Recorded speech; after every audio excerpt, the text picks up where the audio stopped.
नमस्कार। Technical analysis के इस 15th और लास्ट पार्ट में आपका स्वागत है। पिछले कुछ पार्ट्स में हम टेक्निकल एनालिसिस के इंडिकेटर्स की बात कर रहे हैं और आज हम बॉलिंजर बैंड्स के बारे में बात करेंगे। बॉलिंजर बैंड टेक्निकल एनालिसिस में काफी पॉपुलर चीज है। बहुत सारे ट्रेडर्स बॉलिंजर बैंड यूज करते हैं। आपने भी कई बार इसका नाम सुना होगा। तो आज हम देखेंगे कि बॉलिंजर बैंड क्या होते हैं, उनका क्या रिलेवेंस होता है और उन्हें कैसे यूज करना चाहिए। फॉर एग्जाम्पल, अगर हमें बाय या सेल डिसीजन करनी है तो उसमें बॉलिंजर बैंड को कैसे यूज कर सकते हैं, इसके बारे में भी आज हम बात करेंगे। बॉलिंजर बैंड को मिस्टर जॉन बॉलिंजर ने इन्वेंट किया है। वैसे बॉलिंजर बैंड्स हमें प्राइस और वोलेटिलिटी के बारे में बहुत कुछ बताते हैं। तो बॉलिंजर बैंड में बेसिकली 3 लाइंस होती है, एक सेंट्रल लाइन और उसके ऊपर एक लाइन और उसके नीचे एक लाइन। जो सेंट्रल लाइन होती है वो शेयर प्राइस के पिछले कुछ दिनों की प्राइस का सिंपल मूविंग एवरेज होता है। सिंपल मूविंग एवरेज कैसे निकालते हैं हमने पहले ही देखा है। फॉर एग्जांपल, अगर आपको पिछले 25 दिनों का सिंपल मूविंग एवरेज निकालना है तो आपको पिछले 25 दिनों की जो क्लोजिंग प्राइस है उसकी एडिशन करनी पड़ेगी और उसे 25 दिनों से यानी 25 से डिवाइड करना पड़ेगा। उसके बाद जो लाइन निकल कर आएगी that will be a simple moving average. उसके बाद स्टैंडर्ड डेविएशन कैलकुलेट करके ये ऊपर की और नीचे की 2 लाइन निकाली जाती है। वैसे आपको स्टैंडर्ड डेविएशन और बाकी चीजें कैलकुलेट करने की जरूरत नहीं है, क्योंकि बॉलिंजर बैंड सारे ब्रोकरेज फर्म्स और मनी कंट्रोल जैसी वेबसाइट्स प्रोवाइड करती है।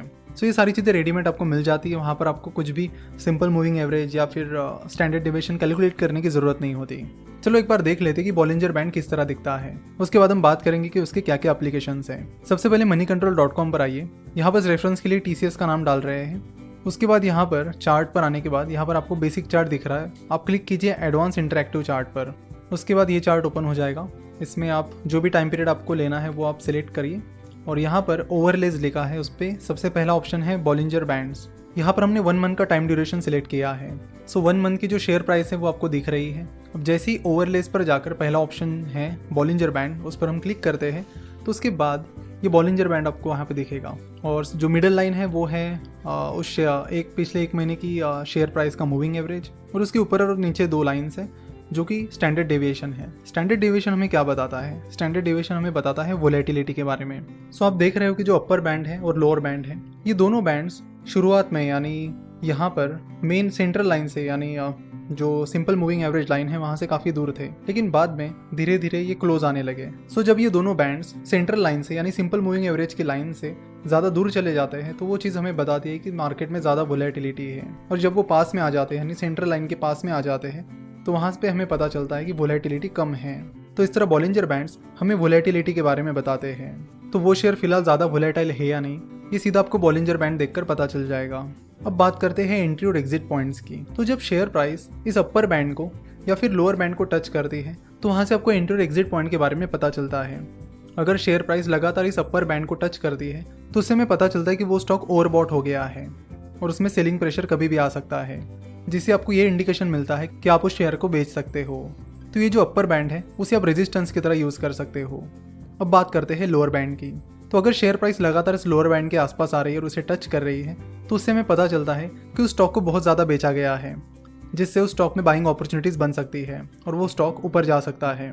तो ऐसे टाइम आप उस स्टॉक को बाय कर सकते हो। तो इस तरह बॉलिंजर बैंड्स को आप सपोर्ट और रेजिस्टेंस की तरह यूज़ कर सकते हो और उनकी मदद से बाइंग सेलिंग डिसीजन ले सकते हो। सो मार्केट में कब एंट्री करनी और एग्जिट करनी है इसकी डिसीजन आप बॉलिंजर बैंड की मदद से ले सकते हो। जनरली ज़्यादातर शेयर प्राइस की एक्शन जो होती है वो इस बैंड्स के बीच ही होती है।